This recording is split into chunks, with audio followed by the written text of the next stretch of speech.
Good morning students, welcome back. In previous video we have studied about buccal cavity. We have studied about buccal cavity and mouth.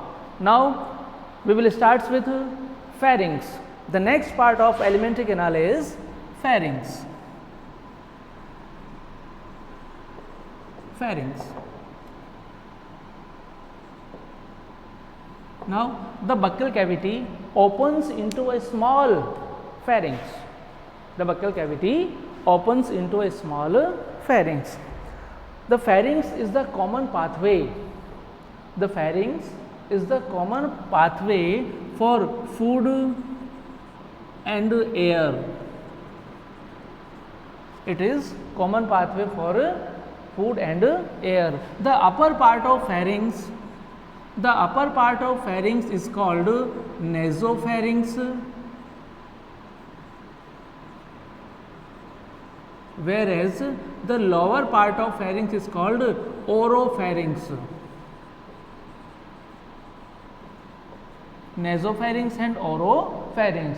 It means the upper part of pharynx through which air is passed, it is called nasopharynx, whereas the lower part of pharynx through which food is passed, it is called oropharynx. It means air is passed through nasopharynx and food is passed through oropharynx. Okay, now at the posterior part of pharynx, two openings are present. This is pharynx through which air and food both are passed. It means the pharynx is the part of digestive system as well as respiratory system. Okay, now at the posterior part of pharynx, two openings are present. The first opening is called glottis and the second one is gullet. Two openings are present. First is glottis and second one is gullet. The glottis is the opening of trachea, whereas the gullet is the opening of esophagus. It means trachea and esophagus opens into pharynx through glottis and gullet respectively. Now a cartilaginous flap is present. Between glottis and gullet. This cartilaginous flap is called epiglottis. This cartilaginous flap is called epiglottis, and the epiglottis most of the time lies on the esophagus. The epiglottis most of the time lies on the esophagus or gullet, whereas at the time of food engulfing, the epiglottis covers glottis. It means the function of epiglottis to prevent the entry of food in trachea during engulfing.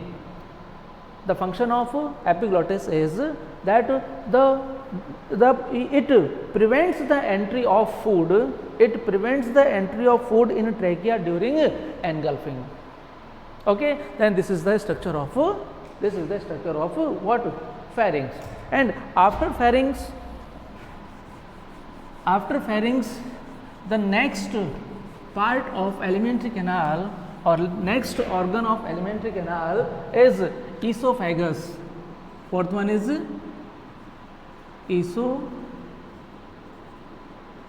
esophagus. Then esophagus is a tube-like structure. Which connects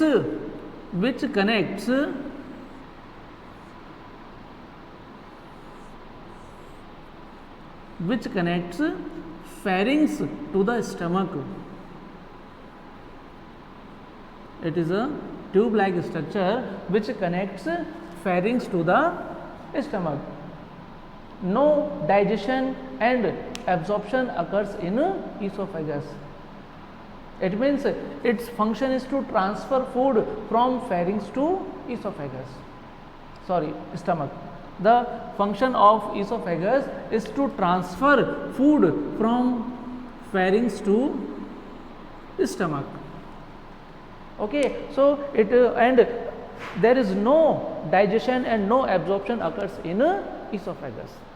So esophagus is a tube-like structure which connects pharynx to stomach, and its function to transfer food from pharynx to stomach. Okay, and the esophagus opens into stomach.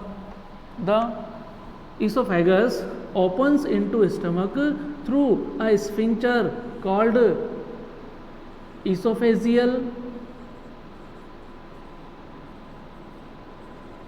or cardiac sphincter. Esophageal or cardiac sphincter, and this sphincter, this esophageal sphincter is a unidirectional sphincter which allows the food to pass from esophagus to stomach and prevents backflow of food.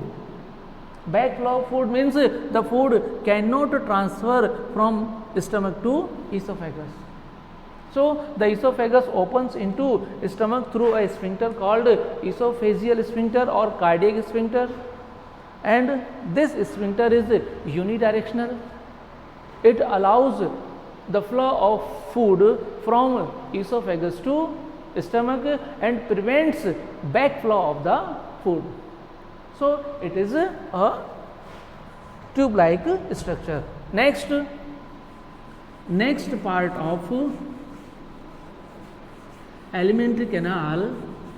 Next part of alimentary canal is stomach.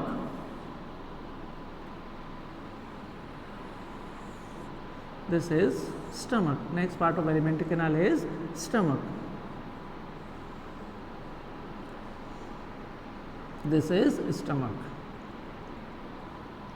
Stomach. The stomach is a bag-like, J-shaped.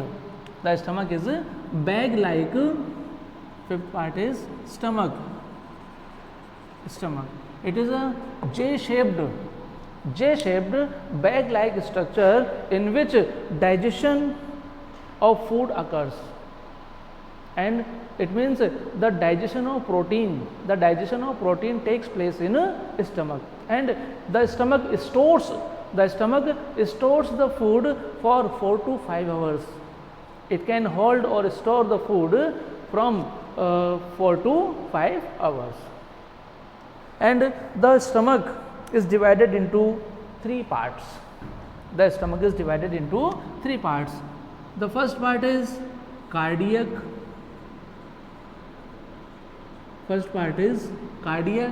Second one is fundic, and third one is pyloric. First one is cardiac, second one is fundic, and third one is pyloric. And the middle part, which is the largest part, it is also called body. It is also called body, and it means the stomach is differentiated into 3 parts. The first part is cardiac, and cardiac is the part in which esophagus is opens. The esophagus opens into cardiac region of the stomach. It means it is called cardiac. The cardiac means near or related to heart. Okay, it means cardiac is a part in which esophagus is open. And second part is fundic. Then fundic is the uppermost, lowermost, and largest part of stomach. It is the uppermost, lowermost, and largest part of stomach. And the third part is pyloric. Third part is pyloric, and the pyloric region opens into duodenum. Duodenum is the part of small intestine. The pyloric region of stomach opens into duodenum through a sphincter called pyloric sphincter. It means there is another sphincter is present which is called pyloric sphincter, and the pyloric sphincter also unidirectional. It allows the food only passing from stomach to small intestine and prevents the backflow of food, like esophageal sphincter. It is also a unidirectional sphincter. It allows the food to pass from stomach to duodenum.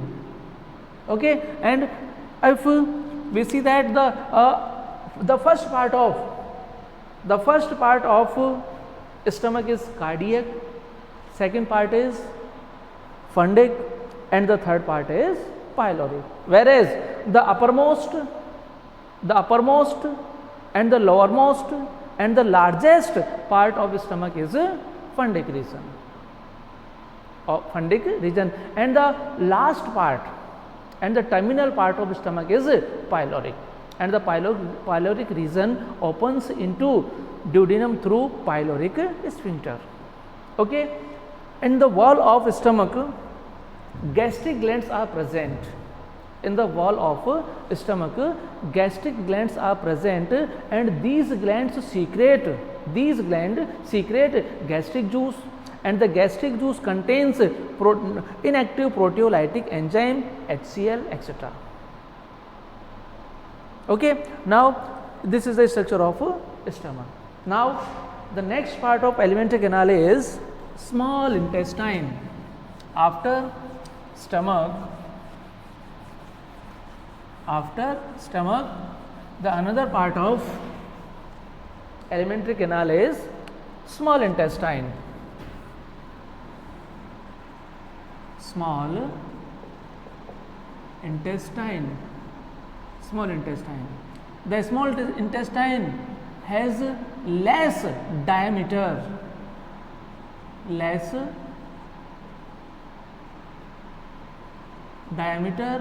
and length is more length than large intestine. Why the small intestine is called small intestine?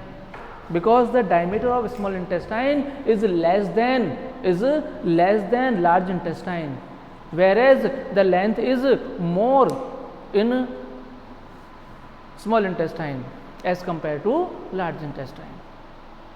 Okay, so it is called, the name of large and small intestine is based on the diameter of intestine. If the diameter of intestine is low or less, then it is called small intestine, and the larger diameter of intestine tends to large intestine. Okay, and now the small intestine is divided into 3 parts. It means the small intestine differentiated into 3 regions or 3 parts. First one is duodenum, second one is jejunum, and third one is ileum. Got it? The small intestine is differentiated into 3 parts or 3 regions. First duodenum, second one jejunum, and last one is ileum. The first part, duodenum. The duodenum is a C or U-shaped structure, uncoiled structure. It is a C-shaped or U-shaped uncoiled structure, and between the 2 arms of duodenum, a leaf-like yellow-colored gland, pancreas, is present.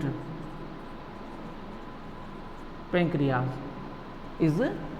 means the duodenum is C-shaped and uncoiled structure. in which the process of digestion occurs. The process of digestion occurs and very low absorption occurs in duodenum. And second part is jejunum. Jejunum is a coiled structure, or coiled tube in which maximum absorption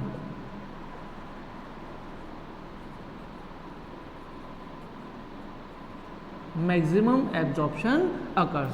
It means the jejunum is a coiled structure in which both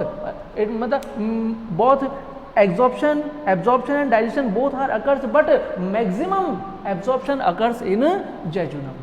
And the third one and last one is ileum, and the ileum is a highly coiled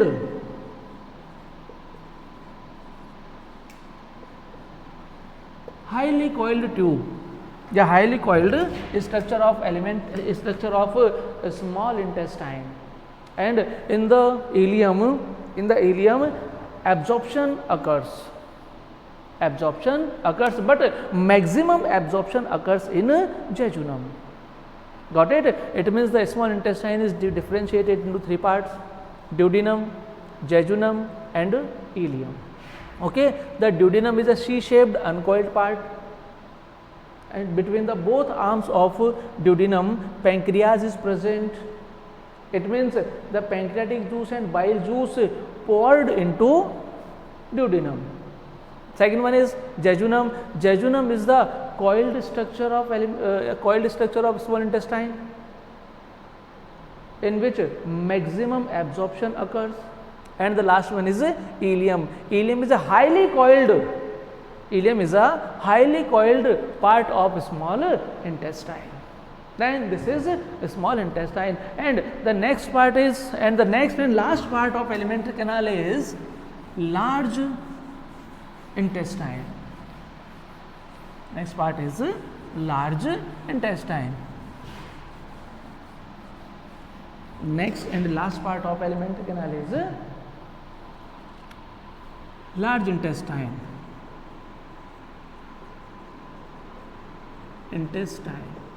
Large intestine.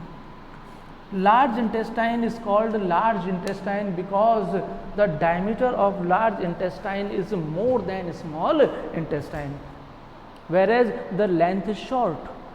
As compared to small intestine. The large intestine has greater diameter than small intestine, so it is called large intestine.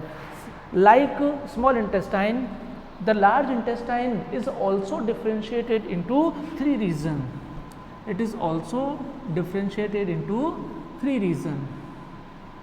The first one is cecum.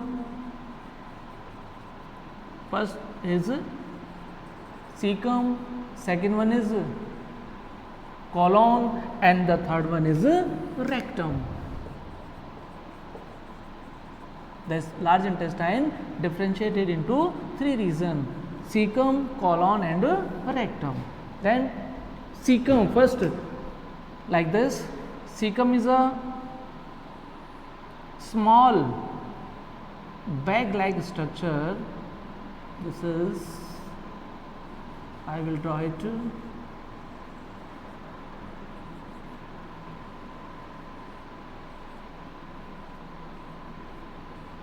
Yeah, like this.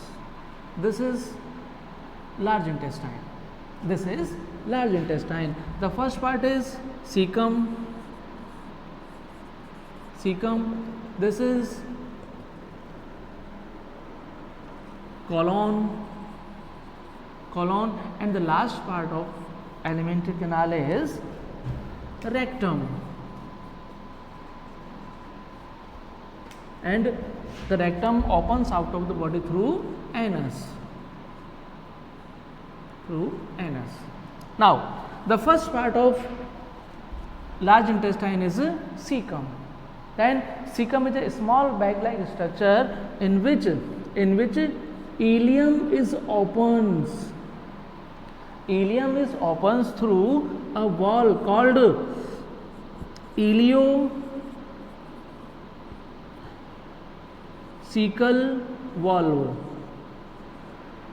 ileocecal wall. It means the ileum opens into cecum through a wall called ileocecal wall or ileocecal sphincter. Okay, and the cecum is a small bag like structure, and in human the cecum is non-functional. The cecum is non-functional, whereas in herbivore animals like cow, buffalo, goat, in herbivore animals the cecum is functional. The cecum is functional, and the digestion of cellulose takes place in cecum. Digestion of cellulose takes place in cecum. It means in human digestion of cellulose does not take place.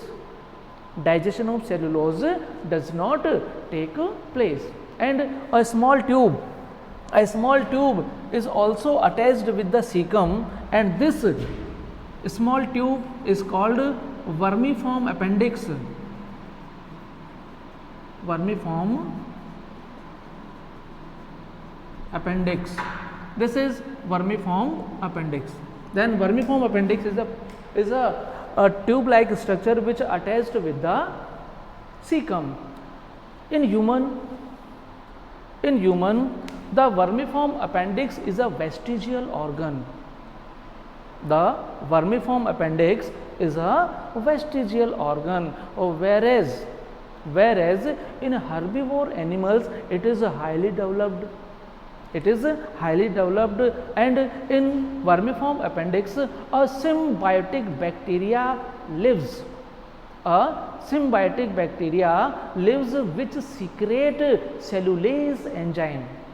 Which secrete cellulase enzyme, and due to cellulase enzyme digestion of cellulose takes place in cecum. We will talking about herbivore animals, not in human, because in human digestion of cellulose does not take place. So the cecum is non-functional and the vermiform appendix is vestigial. And what do you mean by vestigial organ? The vestigial organs are the organs which are functional in our ancestor, but in present generation they are in reduced form. And the reduced form of organ is called vestigial organ. So in human cecum is non-functional and vermiform appendix is what? Vestigial organ. But in herbivore animals digestion of cellulose takes place in cecum. And in appendix the symbiotic bacteria live, which secrete cellulase enzyme.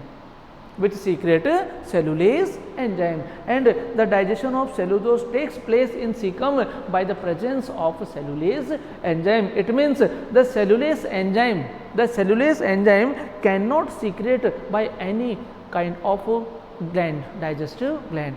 It is secreted by bacteria, and this bacteria is called symbiotic bacteria which secrete cellulase enzyme.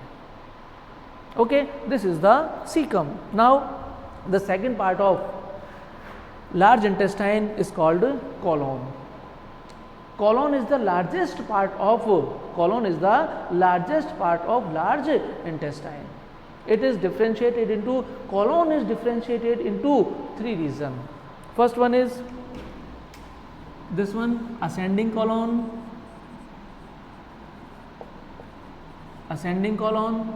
Second one, this one is transverse colon.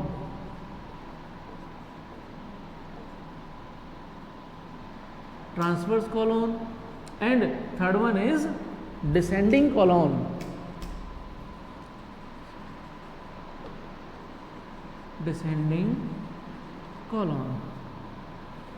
Okay, it means the colon is differentiated into three regions: ascending colon, transverse colon and descending colon. In colon, there is no digestion occurs, only absorption of water and some drugs are occurs. Now, the last part of large intestine is called rectum, and the rectum is also a small bag-like structure. It is a small bag-like structure in which undigested food is stored. The undigested food is stored in a rectum, and the wall of rectum contains stretch receptors. It has the wall of rectum has stretch receptors, and these stretch receptors send signal to the brain. The rectum stores undigested food, but in limited amount. After limited amount, as the rectum filled with undigested food, the stretch receptors stretches and send signal to the brain, by which the urge of defecation occurs. The urge of defecation occurs in our brain. Okay, now the rectum opens out of the body. The rectum opens out of the body through a pore called anus. And anus is the inner part of the inner surface of rectum is made up of involuntary muscles, whereas the exterior part of anus is composed of voluntary muscles. The internal part of anus contains involuntary muscles, whereas the external part of anus consists of voluntary muscles. In child, the external muscles of anus is also involuntary, but as the child grow in adult, the involuntary muscles are replaced by voluntary muscles. Now, this is the structure of alimentary canal. So, we have studied about the structure of alimentary canal, and the alimentary canal starts from mouth to anus. It starts from mouth to anus. And which are the parts of alimentary canal? First is mouth, second one is buccal cavity, third one is pharynx, then esophagus, then stomach, then small intestine, and then large intestine. And the small intestine is also differentiated into three regions. First, duodenum, jejunum, and ileum. Similarly, large intestine is also differentiated into three regions. First, cecum, second one is colon, and third one is rectum. And the rectum opens out of the body through anus. It means the alimentary canal is a tube-like structure which starts from mouth to anus. It starts from mouth to anus. Got it? In next video, we will discuss about histology of alimentary canal. We will discuss about histology of alimentary canal and the second part of digestive system, which is digestive glands. Now, we will study in next video and in next class about histology and digestive glands.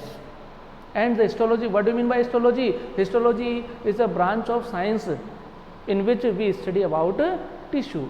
It means the study of tissue is called histology. So, in next class we will study about the tissues which are present or which are formed alimentary canal. Thank you very much.